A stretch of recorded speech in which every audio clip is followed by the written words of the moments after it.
evening and welcome to the interview for the Cabin franchise. I'm Colleen Phillips and I have with me the talented 11-year-old writer, producer, director, editor, special effects, and starring actor in the movie The Cabin and the newly released The Cabin 2: The Awakening. Now, The Cabin was released in September 16th, 2018, and then just 51 days later, The Cabin: The Awakening was released on November the 5th, 2018.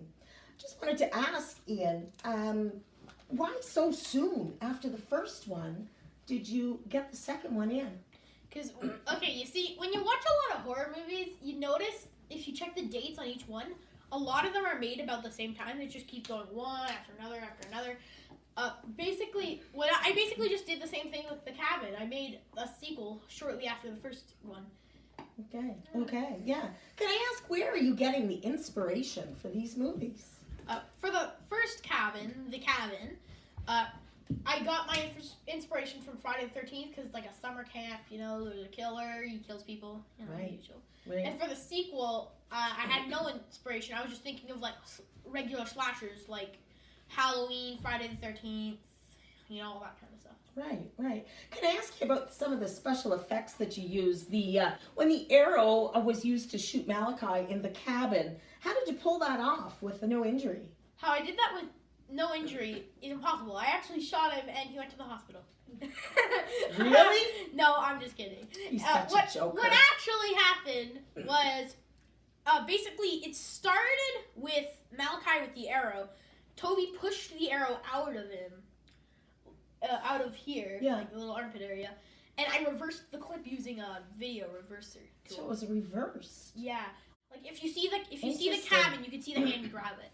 Now, without giving away the whole plot, The Awakening was pretty gruesome. I have to say, how did you get the special effect of that tongue? Oh, you mean when Jack Hell eats the tongue? Correct. Yeah.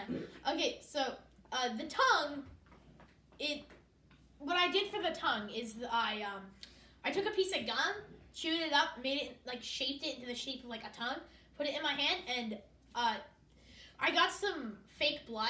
Tasted like the inside of Gushers. Oh, interesting. I dumped a little bit on, and it looked like blood.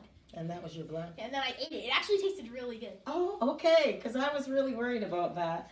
And I wanted to know the eyeball extraction. How did that happen? And it was so realistic after when the eye socket was open. Yeah, so what I did was, to make the eyeball, it's a step-by-step process. What I did was I took clay, shaped it into a ball, and then I painted it white. After like a day, I put the black dot. Fun fact, the black dot was actually still wet when I filmed. I had no time to finish it. Wow. Also, for the extraction, because for the open eye socket, I took the bag stuff you do to hold your food. Like cellophane? The plastic wrap. Okay. I cut out like a circle and I put it on his eye and covered it in red paint. His actual eye.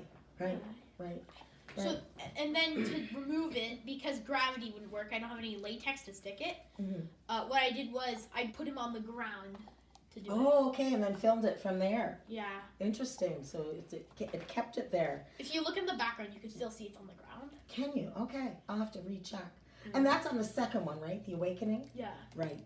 Talking about your actors, did you have trouble finding actors in such a small town as Hornpain? I saw in the first movie that you brought in 2 actors from Australia. How did that come to be? So Toby and Malachi, they came in from Australia, and while they were here, I decided, hey, let's make some kind of movie. And so when we were because for some random reason, I brought my Jason mask in a hand. I bring horror across everywhere. Okay. So we decided, hey, let's make a horror movie. Yeah. So we did it, and it began as a Jason ripoff, like a Friday the 13th ripoff. Okay, and then came in your own plot after that. Yeah. Right. For the sequel, how I got my actors was I did a nature walk at school. Yeah. And that's where Abby was there. Oh.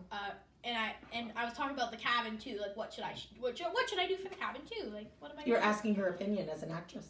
Yeah. So then she's like, "Oh, I could be an actor in The Cabin too." I'm like, "Okay, sure."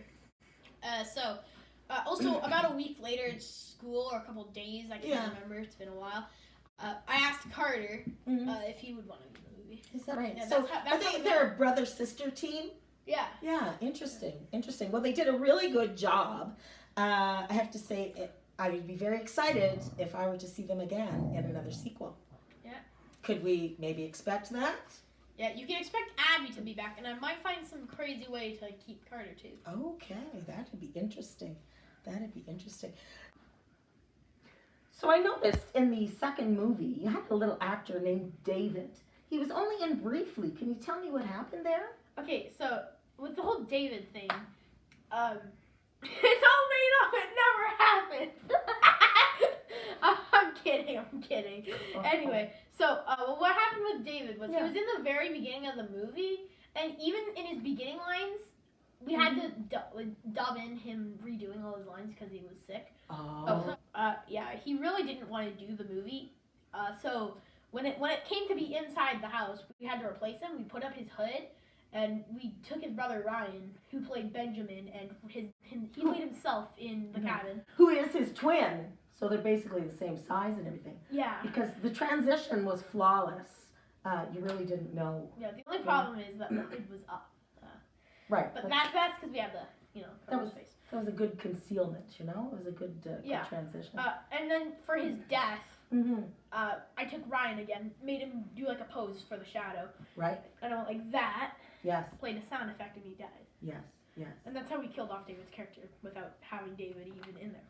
Interesting. I just want to know too, because you are the writer, producer, director, editor, special effects person, and the starring actor in the cabin, how many hours do you commit to these movies? I probably at least spent like 124 hours at least. Is that right, on the work? I spent a long time making the props too. Like even when we weren't acting with Abby and Carter for the cabin. Correct. I was making the eye prop for Carter's execution. Excellent. Yeah. Wonderful. That's great. So Ian, it's very, very nice to meet you. Thank you very much for this interview. I just want to let our viewers know you can find Ian the Pro 626 at YouTube. Just all one word on YouTube, and you can see Ian's movies there, as well as some extras that he has posted on his YouTube channel. Thank you all for watching. Have a good evening. Ian is such a great director and editor of his movies. Go. Good evening, and welcome to the interview for The Cabin.